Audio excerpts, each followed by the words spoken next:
Our book today is called The Littlest Drop. We do have more than one author, but remember, we talked about what we can find on the cover of each book. And this is the front and the back. And on the front cover, what do we find?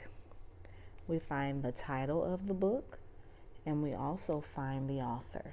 So this book has three authors, actually, one being Sasha Alper, another is Jerry Pinkney, and Brian Pinkney. They do have the same last name. I wonder if they are brothers or father and son. But we're going to begin this book called The Littlest Drop.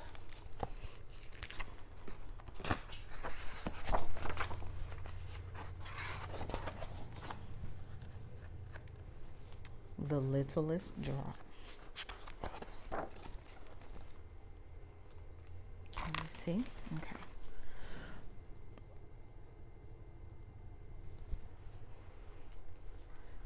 Once there was a vast, beautiful land that was a home to all of the animals, from the largest elephant to the smallest ant.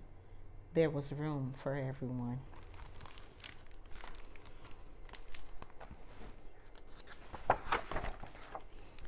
Birds sang in the trees as monkeys swung through their branches. Snakes slithered around their trunks, and giant cats crept silently below. That monkey is swinging in the trees. On one small branch of one tall tree, a tiny hummingbird built her nest. She wove bits of plants and flowers together with the silk of a spider's web and lined it with downy moss. Soon her eggs would come, and she needed a home that was both safe, soft, and strong. What do you think is inside of her egg? A baby hummingbird. But just as the hummingbird finished her nest, a small spark flew on a breeze and landed on a leaf. What do you think a spark is? If you look at this photo, it starts here and it lands here. It's fire.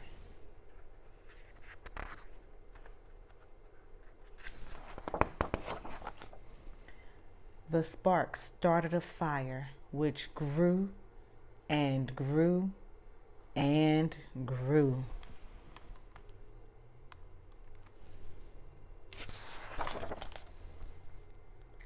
The animals fled to the river and stood by the safety of its bank, too scared to move.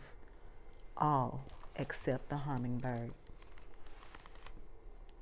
All of these animals are so large compared to the hummingbird, but they decided to go and hang out in safety while the hummingbird, what do you think she did instead? Let's find out.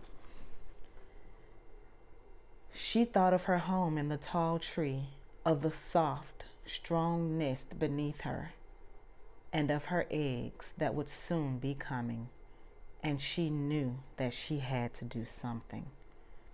And so the hummingbird flew to the river and filled her tiny beak with just the littlest drop of water, for that was all it could hold. Then she flew to the fire and let the drop fall. She flew straight back to the river and again took just one drop. Back and forth she flew, letting fall drop after drop after drop.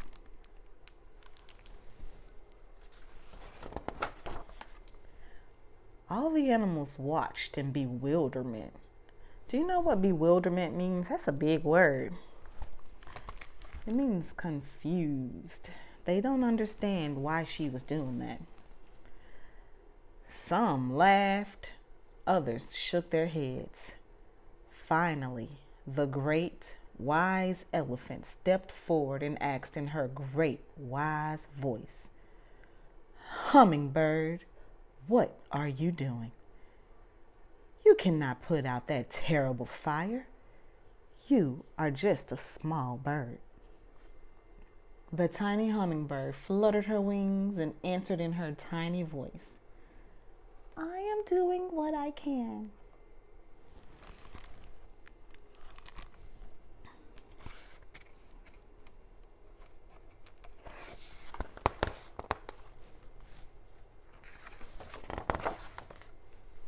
When the great wise elephant heard this, she looked down at her grandchildren, and she thought of what the fire would take from them. The elephant bowed her head to the hummingbird. "Then I will do what I can." She reached her trunk deep into the river and filled it.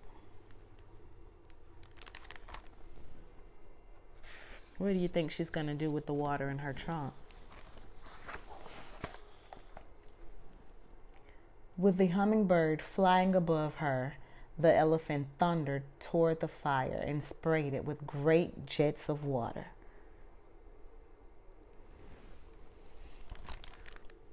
They're working together as a team now, huh?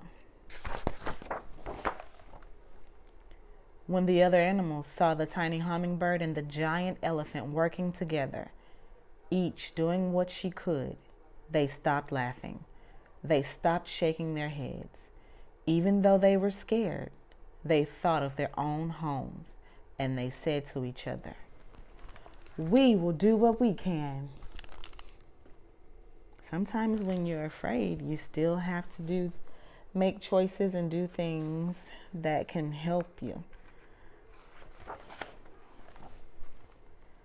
The small ants did what they could. The chimpanzees and gorillas did what they could.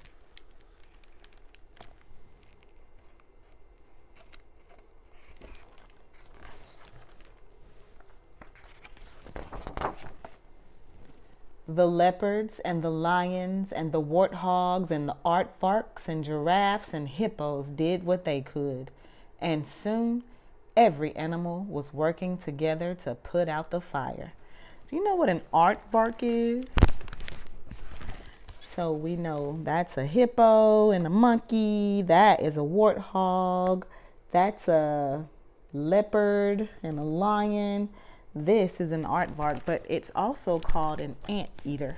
And they use their long snouts to go in ant hills and eat those ants.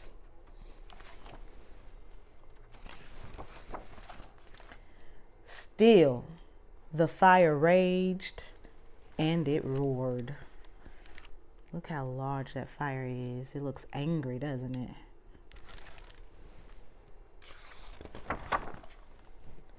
Back and forth the hummingbird flew, and her wings grew very tired.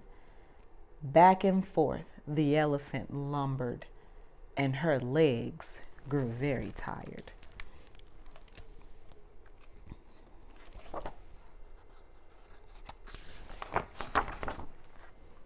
Back and forth all day and all night, the animals flew, ran, marched, swung, slithered, and crawled, and they grew very tired. What animal do you think slithers? Slithers. Snakes slither, and they both begin with the letter S. Snake and slither. Then, as the sun rose above the treetops and the exhausted hummingbird thought she could fly no further, she let one last drop fall, and the fire was gone.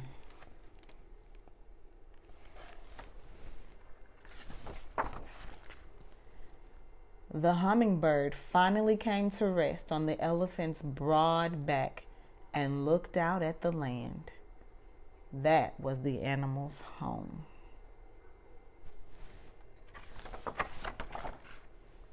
where on one small branch of one tall tree, her little nest was waiting for her.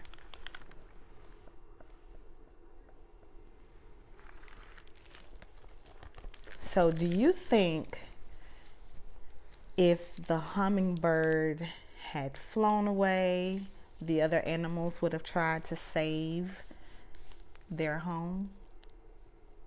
Why do you think all the other animals joined in? Do you think you'd be brave and try to help save something? If you were building a tower and it was about to fall or it fell down, would you be brave enough to help build it again? I would too.